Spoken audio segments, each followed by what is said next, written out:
أما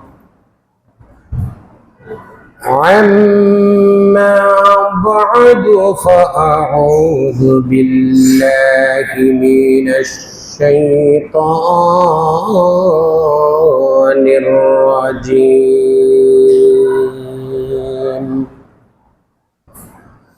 بسم الله الرحمن الرحيم.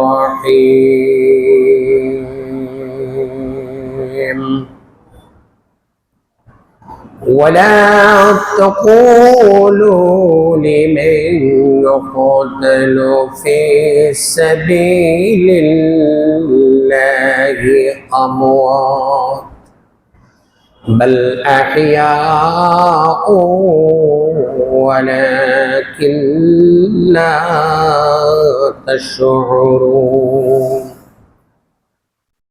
صدق الله المولانا العظيم وصدق رسوله النبي الكريم. اللهم صل على محمد وعلى آل محمد كما صليت على إبراهيم وعلى آل إبراهيم إنك حميد مجيد. اللهم بارك على محمد وعلى آل محمد كما باركت على إبراهيم وعلى آل إبراهيم إنك حميد مجيد. سبحانك لا علم لنا إلا ما علمتنا إنك أنت العليم الحكيم. আলহামদুলিল্লাহ, আল্লাহ পাকের অসংখ্য অগণিত মেহেরবানি যে আল্লাহ পাক রব্বুল আলামিন আপনি আমাদেরকে শুক্রবার পবিত্র দিন জুমার দিনে জুমার নামাজ জামাতের সহিত আদায় করার জন্য আমরা মসজিদে এসে একত্রিত হইতে পেরেছি। এই জন্য আল্লাহ পাক রব্বুল আলামিনের আলিশান দরবারে শুকরিয়া জ্ঞাপন করি, বলি আলহামদুলিল্লাহ। আমরা কয়েক সপ্তাহ পর্যন্ত মুহররমের তাৎপর্য, গুরুত্ব, কারবালার বিষয়াদি নিয়ে আমরা আলোচনা করতেছিলাম। আমরা বিগত সপ্তাহে আলোচনা করতেছিলাম হযরত আলী কাররামাল্লাহু ওয়াজহু মৃত্যুর পর ওনার ছেলে হাসান 6 মাস মুসলিম রাষ্ট্রের খলিফা হিসেবে দায়িত্বরত ছিলেন। উনি খলিফারত দায়িত্ব অবস্থায় রাষ্ট্রের মধ্যে একটা জল্পনা কল্পনা বলা বলি শুরু হয়ে গেল যে ওই রাষ্ট্রের মধ্যে অনেক জ্ঞানী গুণী বুদ্ধিমান প্রজ্ঞাবান লোক থাকা সত্ত্বে হাসানকে মুসলিম রাষ্ট্রের খলিফা হিসাবে মানায় না। হযরত হাসান রাদিয়াল্লাহু তাআলা আনহু যখন শুনতে পারলেন যে ওনার ব্যাপারে ওইভাবে রাষ্ট্রের মধ্যে বলাবলি শুরু হয়ে গেছে, তখন হাসান রাদিয়াল্লাহু তাআলা আনহু মনে মনে ভাবলেন, আমি মুসলিম রাষ্ট্রের খলিফা নিযুক্ত হয়েছি মুসলিম রাষ্ট্রের জনগণের শান্তি সমৃদ্ধির জন্য। এখন যদি আমার প্রতি এই রাষ্ট্রের কিছু জনগণের অনীহা থাকে আর এই অবস্থায় আমি রাষ্ট্রীয় ক্ষমতাকে ধরে রাখি, রাষ্ট্রের ক্ষতি হবে।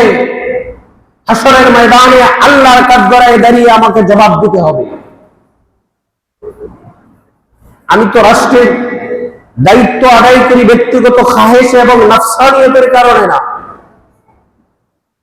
দায়িত্বের কারণে আল্লাহর জমিনে আল্লাহর হুকুমত বাস্তবায়নের জন্য, আল্লাহর দ্বীন কায়েমের জন্য আমি রাষ্ট্রীয় দায়িত্ব পালন করি। সঙ্গে সঙ্গে উনি অনেকেই বরাবরই করতেছে যে ওনার সে মাবিয়া অনেক শিক্ষিত, দূরদর্শী রাজনীতিবিদ এবং অনেক প্রজ্ঞাবান বয়স্ক বয়োজ্যেষ্ঠ মুরব্বী। আলীর মৃত্যুর পর রাষ্ট্রের প্রধান হওয়ার যোগ্য ছিল আমির মাবিয়া। হযরত হাসান রাদিয়াল্লাহু তাআলা আনহু তখন বিশিষ্ট সাহাবীদেরকে একত্রিত করে বললেন, শোনো, আমি রাষ্ট্রীয় দায়িত্বে আমার ব্যক্তিগত খাহেশ মেটানোর জন্য আসি নাই। আমি রাষ্ট্রের জনগণের শান্তি সমৃদ্ধির জন্য, রাষ্ট্রের উন্নতির জন্য, ইসলাম কায়েমের জন্যই আমার রাষ্ট্রীয় দায়িত্ব পালন করা ছিল। কাজেই আমি মনে করি জনগণ যেহেতু আমার প্রতি একটু অনীহা, আমি আমার দায়িত্ব অর্পণ করে দিলাম আমির মাবিয়ার হাতে। তবে একটা শর্তের উপর। শর্ত হলো আমির মাবিয়ার একটা কুসন্তান আছে, কুসন্তান। অদূর ভবিষ্যতে যদি আমি হায়াতে বেঁচে থাকি, আমির মাবিয়া যদি তার ছেলের হাতে ক্ষমতা অর্পণ করে, তাহলে সে মুসলিম রাষ্ট্রের 12টা বাজাইয়া দেবে।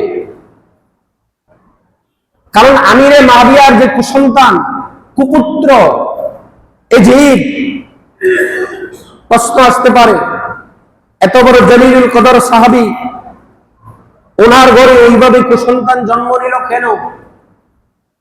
আমির মাবিয়া কয়েকটা বিবাহ করেছিলেন। একজন বিবির নাম ছিল মাইসুম বিনতে নজদুল কালবিয়া। মাইসুম বিনতে নজদুল কালবিয়া এই মহিলা ছিল দুষ্ট। এই দুষ্ট মহিলার ঘরে একটা দুষ্ট সন্তান জন্ম নিয়েছে, যার নাম হচ্ছে এজিদ।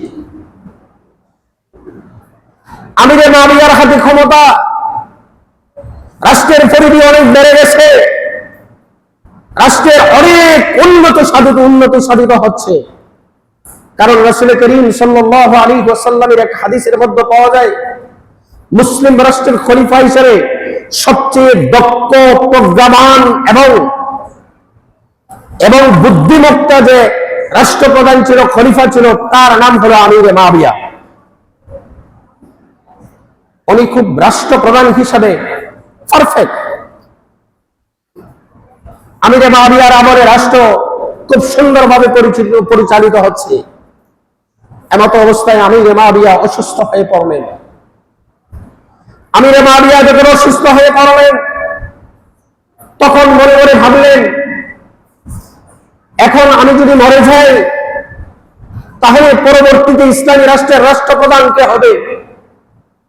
সেই সময়ের নিয়ম ছিল একজন খলিফা থাকা অবস্থায় আরেকজন খলিফা নিযুক্ত করে যাওয়া। কারণ হচ্ছে মানুষ যেন নেতৃত্ব শূন্য না হয়। কারণ মানুষ যদি নেতৃত্ব শূন্য হয়, তাহলে রাষ্ট্রের ক্ষতি হয়ে যাবে, সমাজের ক্ষতি হয়ে যাবে। দেখছেন না এখন আমরা নেতৃত্ব শূন্য, রাষ্ট্রের অবস্থা কি হচ্ছে? চুরি, ডাকাতি, রাহাজানি, সন্ত্রাসী বেড়েই চলেছে, প্রশাসন নীরব। আমির মাবিয়া চিন্তা করলেন কাকে পরবর্তী রাষ্ট্রপ্রধান হিসাবে ঘোষণা করা যায়। উনি সেই সময়ে বড় বড় সাহাবী আব্দুল্লাহ ইবনে উমর, আব্দুল্লাহ ইবনে আব্বাস, আব্দুল্লাহ ইবনে জুবাইর, সেই সময়ের সবচেয়ে তাকওয়ালা মুরব্বী এবং প্রজ্ঞাবান লোক ছিলেন। এদেরকে একত্রিত করলেন, করে আমির মাবিয়া চিন্তায় পড়ে গেলেন কার নাম উনি ঘোষণা করে যাবেন। আমির মাবিয়া মনে মনে চিন্তা করলেন, আসলে রাষ্ট্র পরিচালনার ক্ষেত্রে এজিদ কিন্তু খুব প্রকট। রাষ্ট্র পরিচালনার ক্ষেত্রে খুব ছাড়াক এজিদ, এবং বহির্বিশ্বের সাথে যোগাযোগ এবং বিভিন্নভাবে রাষ্ট্রের আভ্যন্তরীণ বিষয়ে এবং রাষ্ট্র পরিচালনার যে থিওরি, তার মধ্যে খুব বেশি। আমির মাবিয়া চিন্তা করলেন, আসলে তো রাষ্ট্র পরিচালনার ক্ষেত্রে আমি দেখতেছি সবচেয়ে বেশি চতুর আমার ছেলে ইয়াজিদ। আবার উনি মনে মনে এটাও ভাবতে লাগলেন, ইয়াজিদের তো আমল আখলাক বেশি ভালো না, কি জানা হয়। এই চিন্তা করে উনি আব্দুল্লাহ ইবনে উমর, আব্দুল্লাহ ইবনে আব্বাস, আব্দুল্লাহ ইবনে জুবাইর এই বুদ্ধিজীবীদেরকে একত্রিত করে বললেন, আমি তো অসুস্থ, জানি না যদি আল্লাহ পাক রব্বুল আলামিনের কাছে আমি চলে যাই, আমি দুনিয়া থেকে বিদায় নিয়ে চলে যাই, আমার পরবর্তী রাষ্ট্রপ্রধান কে হবে। আমি তো মনে মনে ভাবতেছি আমার ছেলে ইয়াজিদই মনে হয় রাষ্ট্রপ্রধান হিসেবে যোগ্য। তখন সাহাবায়ে কেরামরা কিন্তু বলেছিলেন, এই 3 সাহাবী এবং আরো যারা উপস্থিত ছিলেন তারা বলেছে রাষ্ট্র পরিচালনার ক্ষেত্রে ইয়াজিদ পারফেক্ট। কিন্তু ইয়াজিদের মধ্যে তাকওয়া নাই, খোদাবীর করাই, এই ব্যাপারে তার ব্যাপারে আমরা সন্দেহান। তবে রাষ্ট্র পরিচালনার ক্ষেত্রে ইয়াজিদের সেই যোগ্য আর কেউ নাই। আমির মুআবিয়া ইয়াজিদের নাম ঘোষণা করে গেলেন। ইয়াজিদের নাম যখন ঘোষণা করে গেলেন, কিছুদিন পরেই আমির মুআবিয়া ইন্তেকাল করলেন। ইন্তেকাল যখন করলেন, সেই সময়ে সিরিয়ার দামেস্ক স্বৈর শাসনের মাধ্যমে ইয়াজিদ দখল করে নিয়েছিল, সেখানে রাজতন্ত্র কায়েম করেছে। ইয়াজিদ যখন খবর পেল তখন এসে উপস্থিত হয়ে গেল, রাষ্ট্রীয় ক্ষমতা তার হাতে চলে গেল। এর আগে ইয়াজিদ যখনই শুনেছিল যে ইমাম হাসান তার বাবার সঙ্গে একটা চুক্তি করেছেন, সে যখন মারা যায়, আবার যখন পুনরায় ইমাম হাসানের হাতে ক্ষমতা উঠিয়ে দেওয়া হয়, যদি উনি বেঁচে থাকেন, উনি মারা যাওয়ার আগে মারা যাওয়ার পরে আবার রাষ্ট্রপ্রধান হবেন ইমাম হাসান। এই কথা শুনে তার গলার কাটা, কিভাবে হাসানকে দুনিয়া থেকে বিদায় করে দেওয়া যায়, কিভাবে হাসানকে তার দুনিয়া থেকে বিদায় করে দেওয়া যায়, এই ষড়যন্ত্রে সে সব সময় লিপ্ত। শেষ পর্যন্ত ইমাম হাসানকে কয়েকবার বিষ পান করানো হয়েছে। শেষ পর্যন্ত তার স্ত্রী জায়েদাকে দিয়ে, ইমাম হাসানের স্ত্রী জায়েদা তার সাথে কুটনা বুড়ি বান্ধবী করাইছে। ওই যে আমরা শুনি ময়মনা কুটনা বুড়ি, এই কুটনা বুড়িকে দিয়ে বান্ধবী করাইছে, খুব সম্পর্ক গভীর করছে। মহিলারা দেখছেন না, অতি তাড়াতাড়ি দেখবেন একজন অপরজনের সাথে পরিচয় হয়ে যায়। গাড়ি দিয়ে রওনা হচ্ছে ঢাকা যাবে, পাশের সিটের আরেক মহিলা, তার সাথে পরিচয় হয়ে গেছে। পরিচয় হইয়া তো বাটার ফাল খুলে দিছে। এইবার দুজন দেখা যায় এমন পরিচয় হয়েছে, বাস থেকে যখন নামবে একজনের গলায় আর একজন জড়ায় খাদে, এমন হয় না? তো ইমাম হাসানের স্ত্রী জায়েদা এই ময়মনা কুটনা বুড়ির সঙ্গে খুব গভীর সম্পর্ক হয়ে গেছে, আর ময়মনা কুটনা বুড়িকে দিয়ে ইয়াজিদ সুযোগ পাইছে ইমাম হাসানকে বিষ খাওয়ানো। ইমাম হাসান বিষ খাওয়ানোর পর যখন বিষক্রিয়া ওনার শরীরের মধ্যে আক্রান্ত করেছে, সঙ্গে সঙ্গে ইমাম হাসান মৃত্যুর বিছানায় পড়ে গেছে। মৃত্যুর বিছানায় পড়ে যাওয়ার পর সাহাবায়ে আজমাইনরা ইমাম হাসানকে দেখার জন্য আসছে, ইমাম হুসাইন ও ইমাম হাসানকে দেখার জন্য আসছে। আসিয়া দেখতেছে তার সারাটি শরীর নীল হয়ে গেছে, সারাটি শরীর কি যেন বিষক্রিয়া আক্রান্ত এমন মনে হচ্ছে। ইমাম হুসাইন ইমাম হাসানের কানে কানে গিয়ে বলতেছে, ও ভাই, আপনাকে এই অবস্থা কে করেছে? আমাকে শুধু আপনি একটু বলে দেন। তখন ইমাম হাসান বলেছিলেন, হে ভাই ইমাম হুসাইন, আমি এই কথা তোমাকে বলতে পারবো না, কারণ আমার রাসূল আন্দাজ অনুমানের উপর কথা বলতে নিষেধ করেছেন। ইয়া আইয়ুহাল্লাযীনা আমানু ইজতানিবু কাসীরাম মিনাজ-যন্নি ইন্না বা'দাজ-যন্নি ইসমুন। রাসূল আন্দাজ অনুমানের উপর কথা বলতে নিষেধ করেছেন, কাজেই আমি আন্দাজ অনুমানের উপর কারো নাম বলতে পারবো না।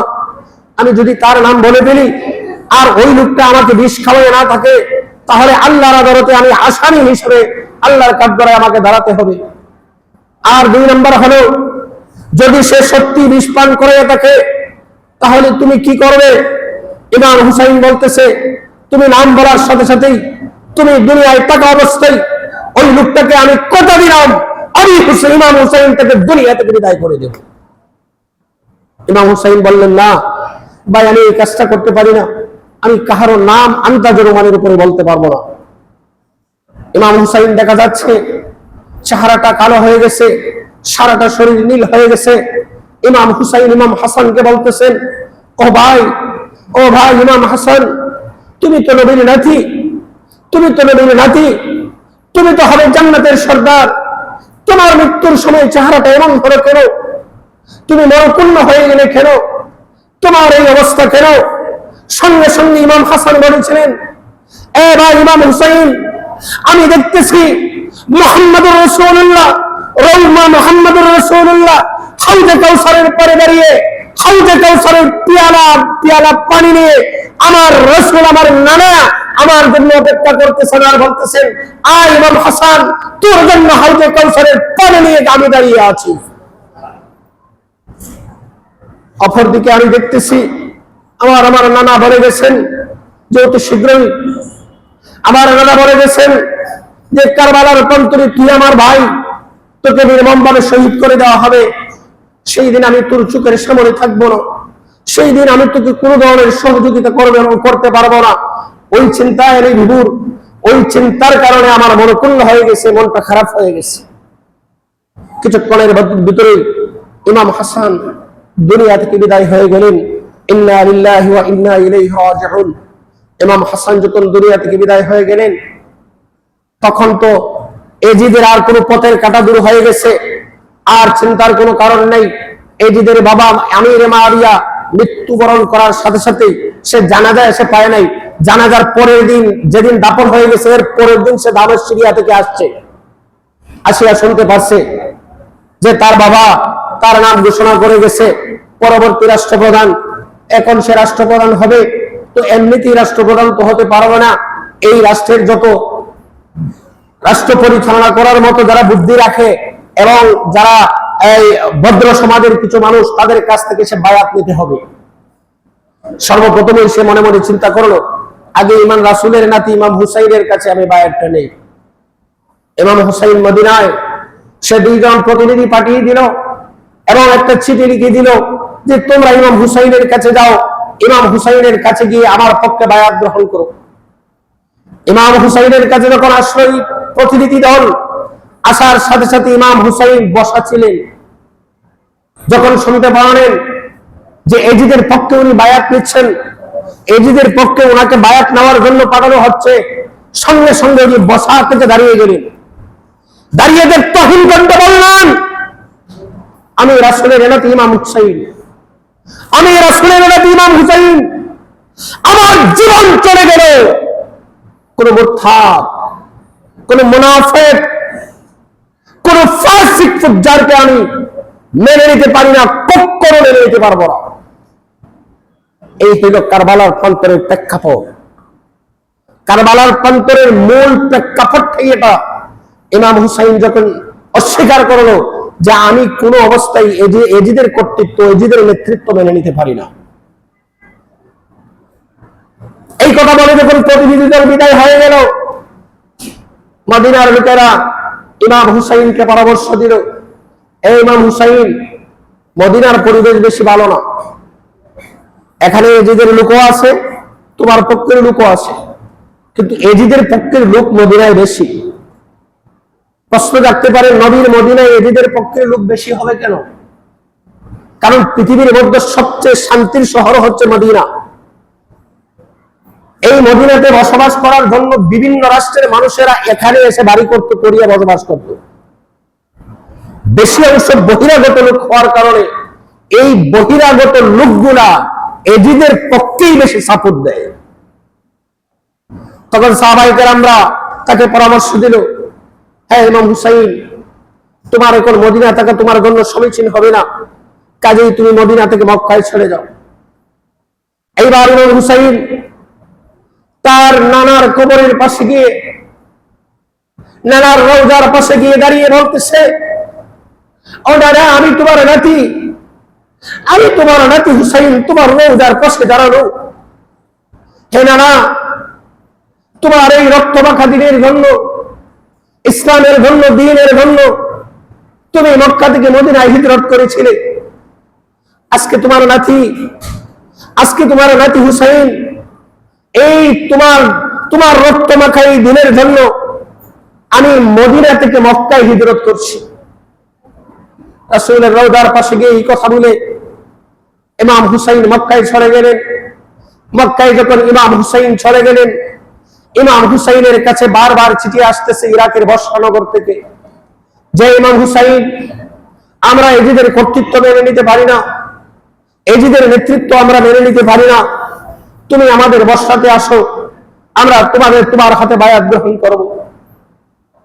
রাওয়ায়াত আসছে ইমাম হুসাইনের কাছে 300 চিঠি লিখেছে, কেউ বলে 360টি চিঠি লিখেছে, কেউ বলে 500 চিঠি দিয়েছে।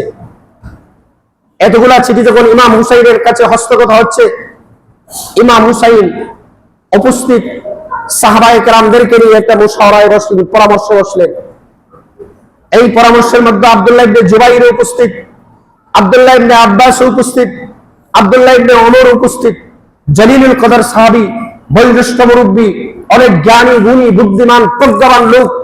এদেরকে জিজ্ঞাসা করেন, এইভাবে বসরানগর থেকে আমার কাছে চিঠি আসতেছে যে আমি যেন বসরায় যাই, এরা আমার কাছে বায়াত গ্রহণ করবে, এরা আমার কাছে 1 লক্ষ লোকের দস্তখত সহ আমার কাছে চিঠি পাঠিয়েছে যে ওরা আমার কাছে বায়াত গ্রহণ করবে। এইবার এই সাহাবাগণ আব্দুল্লাহ ইবনে জুবাইর, আব্দুল্লাহ ইবনে ওমর, আব্দুল্লাহ ইবনে আব্বাস বললেন, হে ইমাম হুসাইন, এই বসরার সাবাহি গোত্রের লোকেরা তোমার বাবার সঙ্গে বেশি ভালো ব্যবহার করে নাই, এই ষড়যন্ত্র করে তোমার বাবাকে দুনিয়া থেকে বিদায় করে দিছে, এই ষড়যন্ত্র করে তারা তোমার বাবাকে দুনিয়া থেকে বিদায় করেছিল। কাজী এদের চেহারা, এদের লিখনি যদিও ভালো, এদের মন ভালো না, তুমি কোন অবস্থায় এদের দুকায় করে তুমি বসরায় যাবে না। ইমাম হুসাইন ডিটারমাইন্ড, আমি বললেন না আমি যাবই। আমি কেন যাব?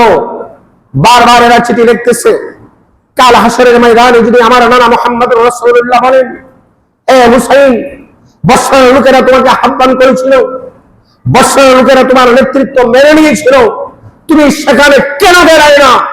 আমার নানা এই দিন প্রচারের জন্য দান্দার মুবারক শহীদ করেছেন, আমার নানাকে এই দিন প্রচারের জন্য উটের নাড়ি বুড়ি ছাপিয়ে দেওয়া হচ্ছে, আমার নানাকে এই দিন প্রচারের জন্য গলায় রশি লাগিয়ে উত্তপ্ত মরুভূমির মধ্যে টানা হেঁচড়া করা হচ্ছে। কাজেই আমাকে যেহেতু বসরা থেকে এরা যাওয়ার জন্য বলতেছে, আমার কাছে ওরা বায়াত গ্রহণ করবে, আমি বসরায় যাবই। সেই সময় অনুরোধের একটা শেষ সীমা ছিল। আমরা এখন অনুরোধ করলে, বেশি অনুরোধ করলে বলি রে ভাই তোর ফাউডার দূরে হয়ে যাস না, এমন বলি না? সেই সময় অনুরোধের শেষ সীমা ছিল, মাথার চুলে ধরে বলতো যে তুমি এই কাজটা করিও না। ইমাম হুসাইনকে আব্দুল্লাহ ইবনে আব্বাস, আব্দুল্লাহ ইবনে জুবাইর, আব্দুল্লাহ ইবনে ওমর মাথার চুলে ধরে বলতেছে, হ্যাঁ ইমাম হুসাইন, তোমাকে শেষবারের মতো আমরা রিকোয়েস্ট করছি, শেষবারের মতো তোমাকে আমরা অনুরোধ করছি, তুমি কোন অবস্থায় ওই দিকে পা বাড়িও না, ওই দিকে যদি পা বাড়াও তাহলে তোমার অবস্থা ভালো হবে না। ইমাম হুসাইন কাহার কথা শুনতে চান না। আব্দুল্লাহ ইবনে ওমর ইমাম হুসাইনের গলায় ধরে কান্না শুরু করে দিচ্ছেন। আব্দুল্লাহ ইবনে জুবাইর বলতেছে, ও শহীদ, এর অর্থ কি? আগাম নিদর্শন, আগাম খবর, ও শহীদ তুমি এই দিকে যাও না, যদি যাও তুমি শহীদ হয়ে যাবা। ইমাম হুসাইন মানতে চায় না। ইমাম হুসাইন চলে যাবে 72 জনের এক কাফেলা, কেউ বলেন 82 জনের এক কাফেলা, আহলে বায়াতের সেই লোকগুলা কিনে বাইতুল্লাহকে তোয়াফ করলেন, বাইতুল্লাহর সামনে কান্না জড়িত কণ্ঠে দোয়া করলেন, দোয়া করে উনি বসরার উদ্দেশ্যে রওনা হয়ে গেলেন। এর আগে, রওনা হওয়ার আগে এই বিচক্ষণ লোকেরা ওনাকে পরামর্শ দিল যে আপনি একটা কাজ করেন, আপনি যাবার আগে একজন প্রতিনিধি পাঠান, ওই প্রতিনিধি সেখানে যাবে, গিয়ে যদি দেখে সেখানের অবস্থা অনুকূল তাহলে সে আপনাকে জানাবে, আপনি রওনা হবেন। আর যদি দেখা যায় সেখানের অবস্থা প্রতিকূল, ভালো না, তাহলে আপনার যাওয়া ঠিক হবে না। ওরা সবাই পরামর্শ নিল যে একজন প্রতিনিধি আমরা পাঠিয়ে দিই। কাকে পাঠাবে? ইমাম হুসাইনের চাচাতো ভাই মুহাম্মদ ইবনে আকিল, মুহাম্মদ ইবনে আকিলকে নিযুক্ত করলো যাওয়ার জন্য। মুহাম্মদ ইবনে আকিল তার 2 ছেলে, একজনের নাম হলো মুহাম্মদ, একজনের নাম হলো ইব্রাহিম। মুহাম্মদের বয়স 10 বছর, ইব্রাহিমের বয়স 8 বছর। 2 ছেলেকে নিয়ে বসরার উদ্দেশ্যে রওনা হয়ে গেছে। বসরায় যাওয়ার পর সেখানের লোকেরা ওনাকে অভ্যর্থনা জানিয়েছে।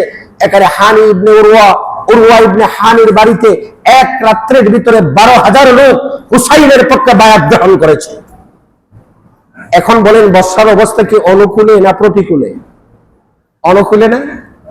অনুকূল পরিবেশ দেখে মুহাম্মদ মুসলিম ইবনে আকিল চিঠি লিখলো, হ্যাঁ ইমাম হুসাইন, আমি এখানে আসার পর প্রায় 12,000 লোক এক রাত্রেই তোমার পক্ষে বায়াত গ্রহণ করেছে। এখানের লোকেরা তোমাকে চায়, এখানের লোকেরা তোমার নেতৃত্ব মানতে চায়, এখানের লোকেরা এজিদের নেতৃত্ব মানে না, কাজেই তুমি এখানে চলে আসতে পারো। মুসলিম ইবনে আকিলের চিঠি পেয়ে তো ইমাম হুসাইন রওনা হয়ে গেছেন। 72 জন, কেউ বলেন 82 জনের এক কাফেলা নিয়ে, আহলে বায়াতের লোকগুলা নিয়ে এই কারবালার উনি রওনা হয়ে গেছেন বসরার উদ্দেশ্যে। যাবেন, যেহেতু তো পায়ে হেঁটে যেতে হয়, এই জায়গায় জায়গায় রাত্র হয়, তাবু গাড়েন, এখানে রাত্র থাকে, শুকনা খাবার খান, আর আবার পরের দিন যাত্রা শুরু করেন। প্রতিটি মন্দিরের মধ্যে যাকেই জিজ্ঞাসা করা হচ্ছে সেই বলছে বর্ষার লোকরা আপনার প্রতি খুব বেশি আসক্ত, বর্ষার অবস্থা ভালো।